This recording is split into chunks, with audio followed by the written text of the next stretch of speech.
Opinions and stories around the game we love, told by your favorite storytellers. Stay up to date with all things cricket. Subscribe to Cricbuzz's YouTube channel and press that bell icon now. One of the toughest things to do when you're recording blogs like these is to look at tournaments across a span of time and then try and pick the best players from across them to make a team of the T20 World Cups. So do bear in mind that this will be determined by performances at T20 World Cups. There'll be some big names not in that list. So before you start pointing your ammunition at me, do bear in mind I'm looking at numbers only in T20 World Cups and I'm looking for balance. I largely, whenever we do this, look at players who are going to play in the same position that they played in when they were playing for their countries. Right, let's start with the openers. There were so many contenders, but you really cannot look beyond Christopher Gayle as your number one opening batsman. Remember, we are talking from 2007 all the way down up to 2021. Sometimes when players come towards the end of their career, that is the memory that you have. But believe me, 2007 and thereabouts, you looked at Chris Gayle and you thought there isn't another opener in the history of the game like him. What are Chris Gayle's numbers? 34.5, 143. The fear he instilled in the opposition was much greater than that. So I'm very happy with Chris Gayle as my number one opener. Now for number two. What about David Warner? What about Tilakaratne Dilshan? What about Mahela Jayawardene? And what about Jos Buttler? I looked at all the numbers. Jayawardene's got fantastic numbers. Jayawardene 39, 134. David Warner, interestingly, 27, 135, even though he had a fantastic T20 World Cup in 2021. But overall, maybe not. I think Warner versus Gayle is a great debate in the IPL. But I think in T20 World Cups, Gayle scores. And I'm now therefore going with Jos Buttler as my second opening batsman. Because look at his numbers. 41, 144.5, left-hander, right-hander, different styles. Gayle will take about 10 or 12 balls, then start finding the boundary. Buttler will go hard right from the beginning. It'll be a fearsome pair to go up front with. So I've got Gayle and Buttler as my openers. Now I've got three middle-order batsmen. Now, who are my three? I'm looking at players who had huge impacts across the tournament. If you're player of the tournament in 2014, if you're player of the tournament in 2016, to have seen him play those incandescent innings in 2016 was a sight for sore eyes you'll never forget. So even though for Virat Kohli, the numbers are saying 76 average, which is unreal, but a strike rate in the vicinity of 130, I'm still going in with Virat Kohli as my number three. Now, number four, for some of you younger people who probably didn't see him in his pomp, he lit up the T20 game, well, lit up Test match cricket as well, going with Kevin Pietersen at number four. I don't know if you saw the T20 World Cup in the West Indies that England won, but Pietersen's numbers are scary. And remember, he's a quality Test match batsman, so if the conditions change, he can handle those as well. Kevin Pietersen is 44.6, 148. You want someone to dominate the middle overs, and there is Kevin Pietersen. Which leaves me with number five and a very interesting person who makes the squad at number five. My first choice, close my eyes, was AB de Villiers. I think we've been influenced a little bit by what we've seen of AB in red for RCB.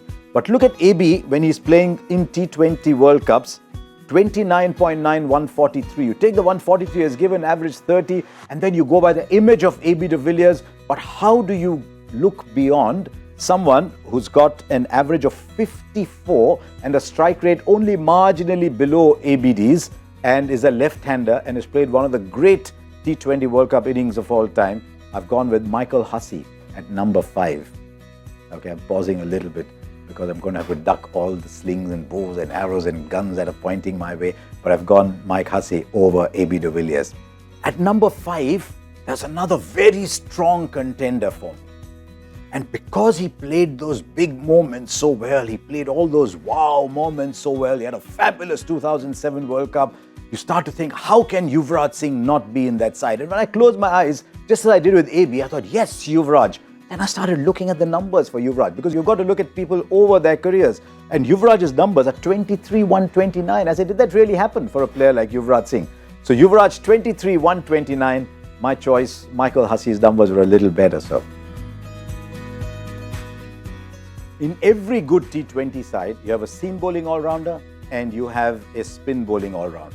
The spin bowling all-rounder was one of the easiest to pick. He's actually down at number 7 in my side, not at 6. And the answer for me was Shahid Afridi.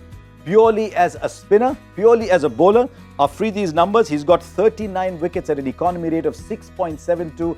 He was just a 4 overs bank in T20 cricket almost every day. Then add to that his explosive batting. Average 19, doesn't matter. His strike rate is 154. When you're batting at number 7, the strike rate counts for more than the average. Afridi was a very easy pick at number 7. Now, who's my seam bowling all-rounder? I told you at the start that I would ask for your liberty with one choice. He scored most of his runs at the top of the order, but I've picked him at number 6 simply because he's such a fabulous white ball player that he could play any role anywhere in the order. You put Shane Watson at the top, you put Shane Watson at 4, you put Shane Watson at 6, you know what you're going to get with Shane Watson. So I've taken that liberty. Watto, please, if you don't mind. You're batting at number 6 in this side. But also, just look at his bowling. Shane Watson, when he was in his prime playing for Rajasthan Royals, was a proper new ball bowler. He himself was a 4-over bank too, and his economy rate of 8 with 22 wickets in the tournament makes him a very special player. Player of the tournament in 2012, so was Afridi, player of the tournament in 2007. So my 6 and 7 that I love in T20 sides are very well taken care of with Shane Watson and Shahid Afridi. Now, one more spinner in 3 quicks. I have no clue who my spinner is going to be even as I record this. So I'm putting that for the end. Who are my 3 quicks? I like people who can take wickets at the top, and I love bowlers who can control the game at the end. And I thought there were no 2 better bowlers to control the game at the end than Umar Gul and Lasith Malinga. When you look at economy rates for bowlers like Umar Gul and Lasith Malinga, you've got to bear in mind that they bowl a lot of overs at the end. And even by that standard, I think those 2 absolutely stand out. I think Umar Gul was good at the top as well. No 2 better bowlers of the Yorker than Gul and Malinga. If I'm chasing 8.5, 9 also in the end, and I know I've got 2 each from Malinga and Gul, then I'm thinking, right, where are my runs going to come from? So those were easy. Now I need someone to take wickets in the power play for me. And I looked at Dale Steyn. And Dale Steyn's numbers are very good. He's got 30 wickets, I think, from 23 games in that vicinity. At his peak, pace, outswing, fantastic bowler. But I also wanted a left-hander. And I know he's not played enough games, but I still went with the left-handedness of Trent Boult because his strike rate is excellent, average, very good, economy in the power play is very good. You bowl him out by 11 and 12. You don't need him to bowl there at the death. He gives you 3 in the power play virtually every day. So Trent Boult is my 3rd bowler in this list. I have no clue who my spinner is going to be because that was the toughest pick.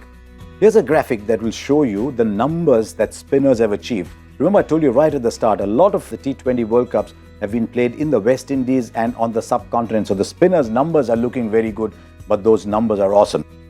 So what do? Who can you pick?